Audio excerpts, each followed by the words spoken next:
Hey guys, thanks for coming back. Join us here at Salty Ginger Talk. Glad to have you back. So, in today's episode, we're 10 tips or methods that you can use to manage the stress and anxiety that you feel in your life. So, we thought about this episode just from conversations with my wife, with my kids, with a couple of folks that I've talked to lately, have just been having a tough go of it, and we wanted to kind of give some tips and tricks that work for us. A little bit of background. So I'm the CEO of a company that owns some grocery stores. It's a fairly large small business with lots of employees, lots of locations, which means lots of issues. I was a former college baseball player, so I've been in very pressure packed, very public situations where success or failure happens right out in front of thousands of people, and you've got to learn to deal with that. I was a pitcher, and so my last 2 years that I played, I was the closer. So I was the guy in really close games. It was my job to go in and get the last couple of outs and seal the victory. So when that goes great, it's awesome. Like you win the game, everybody's happy. When it goes bad, you lose, and you lose because you threw bad pitches. So I've been in a lot of between running companies and participating in athletics at a pretty high level. I've been in a lot of stressful situations. Now, by nature, I'm fairly level headed and fairly calm, but it was interesting as I was putting these together, and I got these off the American psychology website to kind of share with everybody. But I do a lot of these things, and I've done a lot of these things naturally, even as a kid.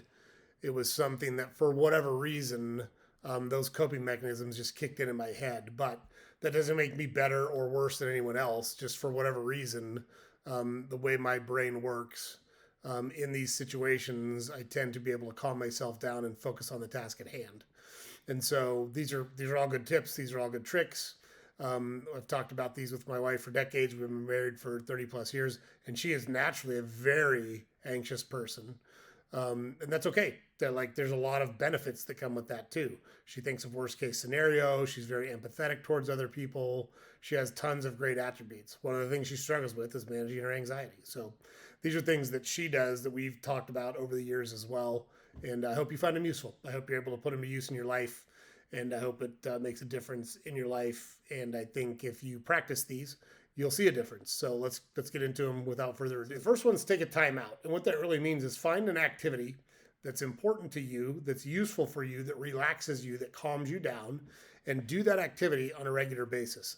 That doesn't necessarily mean that when you're in a stressful time that you can stop everything and just do this activity, but it's important to have it every on a very regular frequency in your life. So, some examples that we put: practice yoga, listen to music, meditate, get a massage, learn relaxation techniques, focus on your breathing. We're going to talk about breathing later because I think breathing is super important in this whole process. But stepping back from the problem and kind of putting everything aside and just truly enjoying one of the activities that we listed out, or whatever activity works for you. It does not matter what the activity is as long as it's productive. If your activity is smoking meth, don't do that.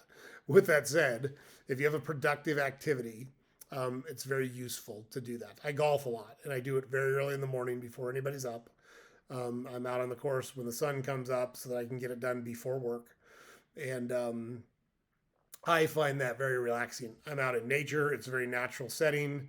At the courses I golf at, there's water, so you can see geese and ducks flying relaxing in the pond and looking for food, and it's just very serene. You feel the wind on your face, the sun on your skin. It's very useful. That's what works for me. That doesn't have to be what works for you, but find an activity that you can just do on a regular basis where you can forget everything for a while and just truly enjoy that activity. Number two, get enough sleep. Look, sleep is when your body repairs itself, especially your brain. And if you're not getting enough sleep, it's going to affect the way you think. It's going to make you more anxious. It's going to make it harder for you to deal with these situations when they pop up and to control your mind the way that you need to be successful in life. So get enough sleep. I can't stress that enough. Number three, exercise daily. In my opinion, exercise is the least prescribed medication in the world. So I think that many, many people, even ones who have chemical imbalances that cause some of their issues, whether they're mental health issues or otherwise, I think exercise could absolutely cure a lot of those issues if people exercised on a regular basis. And you don't have to go through an Olympic level workout. You don't have to grind out P90X. You don't have to do hard 75 or CrossFit or anything that's super committed or super difficult. If you like those things, that's great. Keep doing them. I'm not saying don't do them. I'm saying it's not necessary. A walk gets it done. Maybe you like to swim. If you're a runner, that's great. If you like to ride bikes, that's great. Hell, gardening, mowing your lawn and doing yard work is physical exercise. But doing those things on a regular basis is terribly important. I think a big part of our problem in terms of the mental health issues that we have is we spend so much time sitting down in front of a screen, whether it be in your office, whether it be in front of a television, whether it be scrolling through your phone, whatever the case may be. You've got an hour every day to go do something different. Get out and get outside. Let the sun hit your skin. Let the wind hit your face. Listen to the sounds. Try to get out in nature and it's the smells of fresh grass or dirt or the sound of water running. Like those are such relaxing things. And you can exercise. Take a walk around those places. You're getting exercise and enjoying nature at the same time. It's super therapeutic. I'm such a huge fan of it. Okay, number 4, deep breaths. I cannot tell you how important this one is. And the way I describe it is if you breathe in through the nose and out through the mouth, it is so relaxing and it kind of resets your whole body. So just, like I said, I was a pitcher, and before every pitch that I threw, I would get on the rubber and face the catcher, and I would do what I call the cleansing breath. What I just did right now, I would do it before every pitch I threw.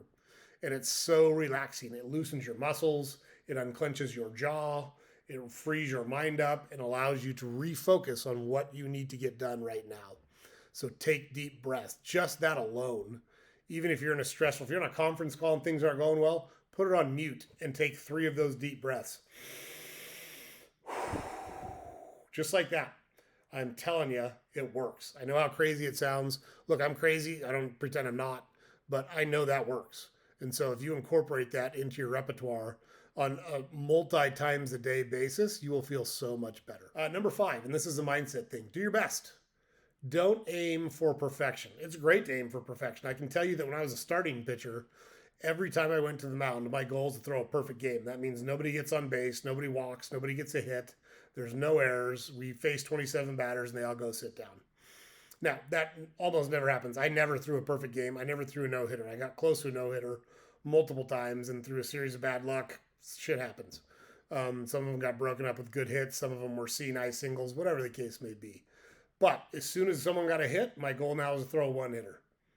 And if somebody got another hit, my goal now is to throw a 2-hitter.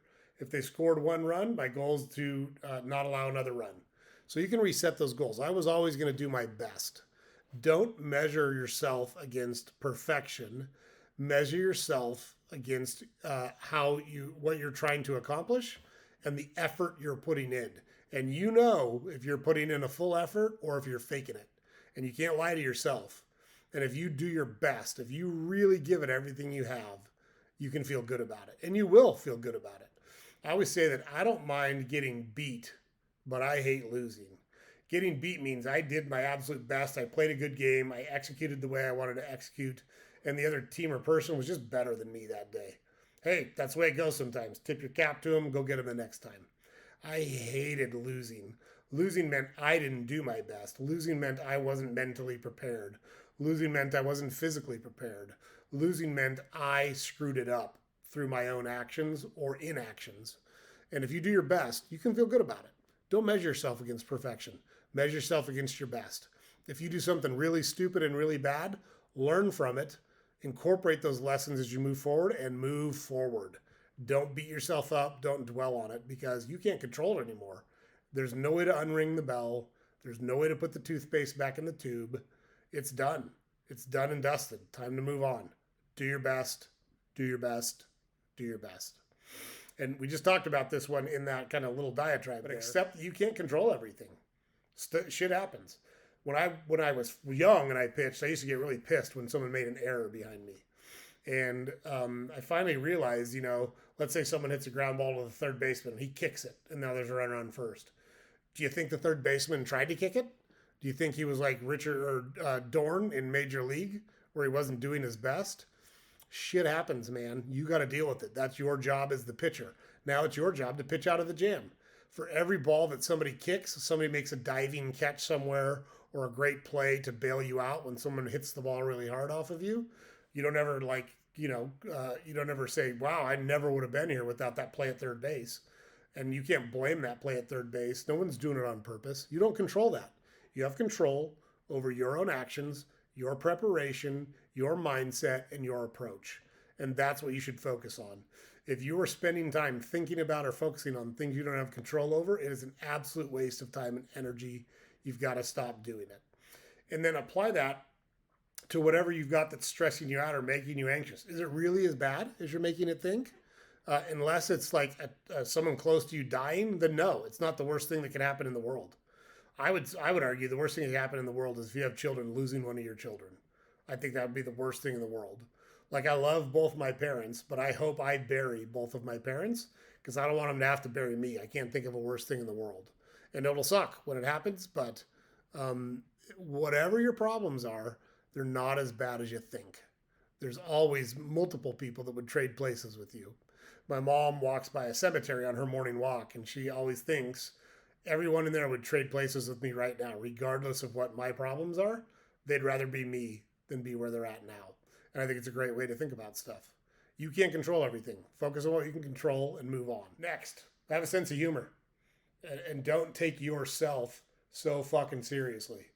I can't tell you how important that is. I've always had a sense of humor. Now, my sense of humor is pretty sick and twisted. I like dark humor. Like I love the joke. What did Kermit the Frog say at Jim Henson's funeral? Nothing. For those who don't know, Jim Henson was the creator and voice of Kermit. So he's dead, so Kermit can't talk anymore. I like dark humor. I like all sorts of humor. I like cutting edge humor. So anything that most woke people would hate, I would probably find regardless of what it's about or whose side it's on or whatever. I find that stuff funny. But you gotta have a sense of humor in life. And whatever you think, everyone thinks their stuff is so important and their stuff is so serious. No, it's not. Who do you think you are? You're not that important. Get over yourself. Learn to laugh about it. Learn to not take yourself so serious. And it's going to help so much managing your stress and anxiety. Things are never as bad as you make them out in your head. So have a sense of humor. Number 8, maintain a positive attitude. Make an effort to replace the bad thoughts in your head with good thoughts. You have control over that. I know you don't like to hear it, but it's the truth. You can decide, I'm going to think positive thoughts. I played a men's baseball league in my 30s. And I was one of the pitchers, and there was 2 other guys that pitched. And one of the guys was pitching, and he had a full count. So for those who don't know baseball, full count means you have 3 balls and 2 strikes. There's either going to be a ball 4 or a strike 3 on the next pitch. And somebody on the field said, "Don't walk this guy, Keith." And so we came back to the dugout, and he said, "Hey, don't say don't walk this guy right before I'm going to throw a pitch." And the person that said it was like, "Well, what do you mean? I'm just trying to cheer you up or root you on or support you." And I said, no, I'm with Keith on this one, so think about it. Don't walk this guy and strike this guy out are the same thing on a full count. Why not say strike this guy out? Let's get this guy right here. That's got a positive connotation to it versus the don't walk this guy. Don't fuck it up, or you got it. Let's go out. Let's go get him. Let's go after him. There's a huge difference in those things, and you have control over how you think about those things, and you have to take control over how you think about those things. Replace the negative thoughts in your head with the positive thoughts in your head. Not I hope I don't. Replace I hope I don't with I'm going to. It's a very positive, affirming way to think about stuff. I hope I don't screw up my presentation tomorrow at work. Replace that with I am going to do a really good job on my presentation tomorrow at work. I've put in all the effort. I've had someone double check it and format it. I've dry runned it with 3 or 4 people. I'm ready for this thing. I'm going to kill it. That is such a better mentality to go into that presentation with than, hope I don't screw it up. I hope they don't laugh at me. Like, you got to get rid of those negative Nelly thoughts. They are detrimental to you. They are detrimental to your mental well health or your mental health, mental well being. They're detrimental to your career. You've got to think positively. That doesn't mean be a Pollyanna and not recognize when there's problems. You got to recognize those problems, but put a positive frame of mind on how you deal with those problems. So, very, very important. Number 9, learn what triggers your anxiety. What is it that you're anxious about? Is it your work? Is it your family? Is it relationships? Is it school? Is it money? What is it that's triggering your anxiety? And then, if you can figure out what it is, you can write it down. You can look for a pattern. You can put a plan in place to stop it. Let's say that, I've got a bunch of credit card debt. Okay, you can put a plan together that says, I'm going to attack this credit card debt now and in 3 months, 9 months, 2 years, whatever the case may be, whatever your personal situation is, I can get out of this. Let's say that you've got so much credit card debt that you have to file bankruptcy.